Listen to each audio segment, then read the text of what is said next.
In the dry season heart of Kruger National Park, when the air hangs warm and heavy even in the early hours of dawn, Ranger Elias Mbeki began his patrol with the same quiet resolve he had carried for nearly 4 decades.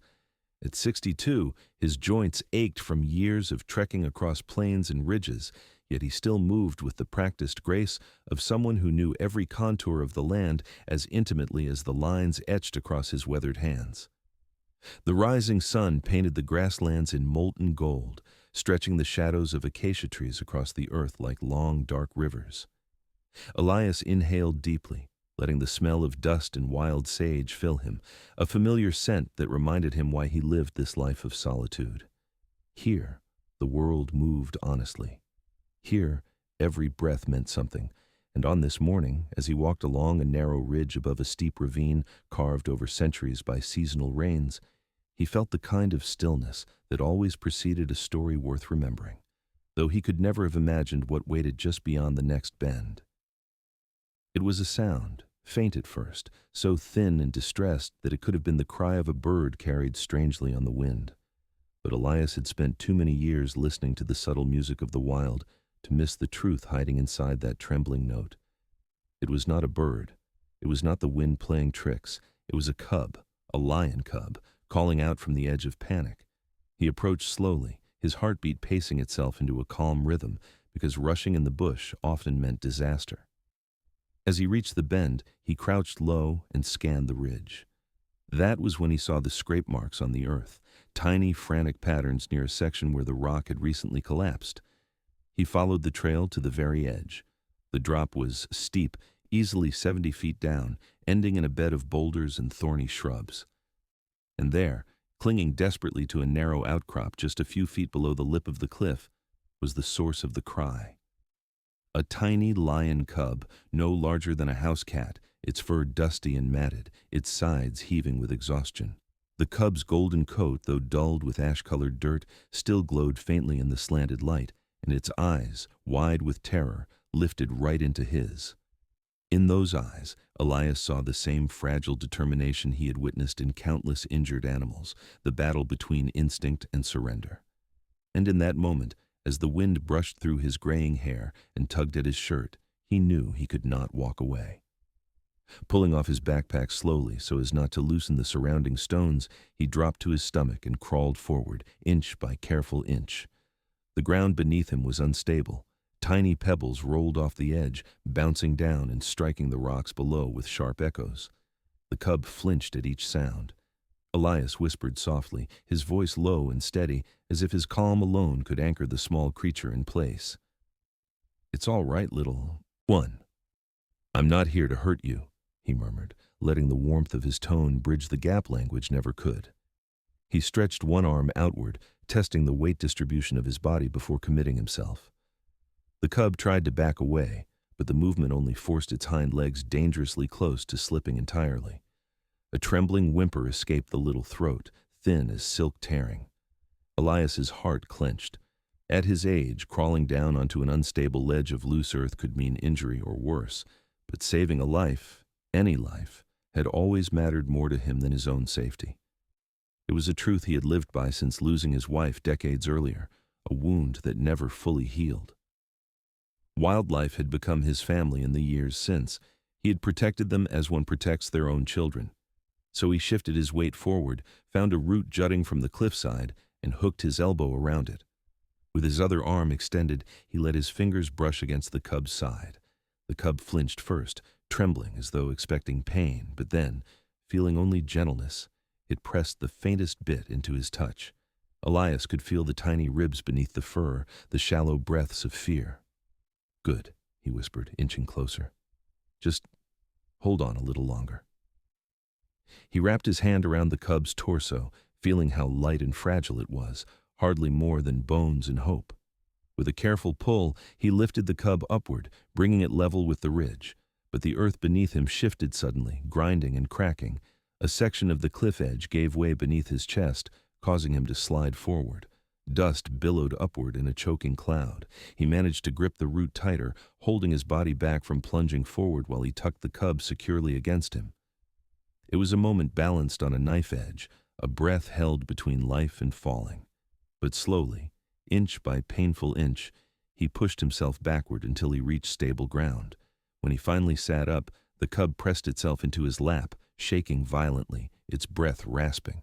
Elias could feel his own pulse throbbing in his temples, but he placed one steady hand over the cub's back, grounding both of them in the present. For only a heartbeat did peace settle between them, because suddenly the air shifted. A presence emerged behind him, silent, heavy, unmistakable. Elias turned his head slowly, every instinct screaming caution. There, just beyond the boulders, stood a lioness. Her tawny coat shimmered softly in the sunlight, and her muscles rippled beneath her skin like coiled potential. But it was her eyes, deep, golden, ancient, that rooted Elias to the ground. Those eyes were not merely watching, they were measuring, deciding, judging the man who held her child. Her tail flicked once behind her, a slow, deliberate message that needed no translation. Elias froze, not out of fear, but out of reverence. This was her land, her cub, and he had crossed a boundary that nature did not grant lightly. The cub turned its head toward her, letting out a small, pitiful mewl. In that moment, Elias understood something unspoken. The lioness must have been searching frantically, tracking the scent of her cub until his rescue had revealed its location. He knew lionesses as fiercely protective, capable of unimaginable strength when their young were threatened. Yet he also knew they were not mindless killers. They possessed intuition, perception, and emotional depth often overlooked by people who never walked close enough to feel their breath. So Elias did the only thing he believed might keep the moment from turning fatal. With deliberate, almost ceremonial care, he lowered the cub onto the ground in front of him, making sure not to raise his hands too fast or stand abruptly. The lioness stepped forward. Her paws made almost no sound on the earth, but her presence was thunder. She reached her cub, sniffed it, and then lifted her gaze to Elias. What he saw there stunned him. No rage, no threat. Instead, a profound recognition. A moment stretched between them, silent and immense, as if the savannah itself held its breath. The lioness took one step closer. Elias did not move. He hardly dared to breathe. She leaned in, her face inches from his. He could feel the heat of her breath, smell the wild musk of her coat. And then, with a gesture so unexpected he wondered if he had imagined it, she brushed her head against his shoulder, briefly, gently, unmistakably. A lioness's gesture of acceptance, a gesture of gratitude. Before he could fully process it, she picked up her cub delicately by the scruff and began to walk away into the burning gold of the grasses.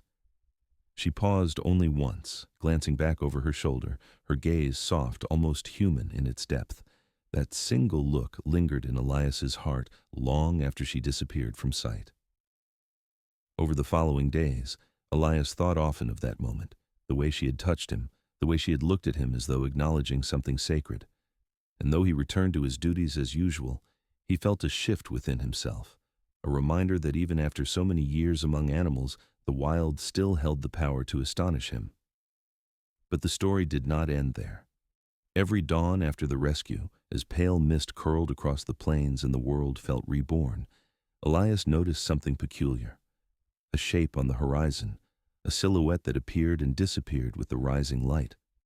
At first he thought it was coincidence, a lioness crossing the territory as they often did. But the shape appeared each morning in nearly the same spot, a position overlooking his patrol path, yet far enough to keep a respectful distance. And always, beside her legs, a smaller shape, a cub growing steadier, bolder, livelier. They watched him, not stalking, not hunting, just watching, as if ensuring the man who saved them remained safe, as if continuing the silent bond forged on the cliff. Weeks passed, and the cub began to venture a few steps closer each time, peering at Elias with wide, trusting eyes that spoke of recognition. It warmed Elias's heart in a way he hadn't expected.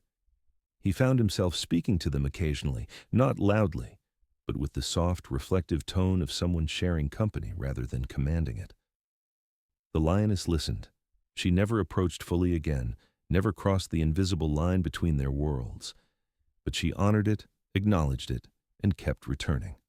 During one patrol, a storm rolled across the savannah, thick booming clouds dragging curtains of rain behind them.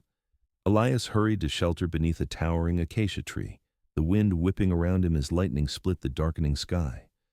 And from somewhere beyond the curtain of rain came a roar. It echoed off the land, deep and resonant, vibrating through the very ground. It was not a warning. It was not aggression. It was a greeting, intentional, measured, familiar. The lioness, calling out to let him know she was near, to let him know her cub was safe, to let him know their bond endured. Over the years, Elias had seen animals remember kindness, but never had he experienced a connection this enduring, this deliberate, this filled with quiet understanding. The lioness and her cub continued to appear throughout the season, their presence a steady reminder of the power of compassion. And then, one morning near the turn of the rains, as Elias made his way along the same ridge where the cub had nearly fallen to its death, he saw them once more. Only this time, the cub, now growing into a young lion with stronger muscles and a confident stance, was the one watching him protectively while the lioness rested in the grass. The young lion let out a low chuff, a soft sound lions use among family. Elias felt something inside him swell with emotion, gratitude, wonder, the bittersweet ache of connection that transcends language. He knew someday the young lion would leave, that nature would carry him into his own battles, his own pride, his own destiny. But as long as they lived within reach of one another, the bond would remain. He could feel it. And as he stood there in the warming light, his hat pulled low against the rising wind, he realized the story he would carry for the rest of his life was not of danger or near death or dominance. It was a story of gratitude, a story of a mother who chose to see the humanity in him when she could have chosen violence, a story of a cub who learned to trust because trust had been shown, a story of the wild's rarest miracle, a moment where fear bowed to understanding. Whenever new rangers joined the team and asked Elias for his most unforgettable memory, he would always answer the same way, by describing the warmth of a lioness's breath against his shoulder and the look in her eyes on the day he pulled her cub from the edge of the world. And those seasons continued to shift, those storms and droughts and migrations carried life onward. He never felt alone again on the plains, because somewhere among the tall golden grasses of Kruger moved a lioness who remembered him, who watched him from afar, who once touched him not with claws but with grace. And that was enough to remind him every single day that kindness, offered in a moment of danger, can echo across lifetimes.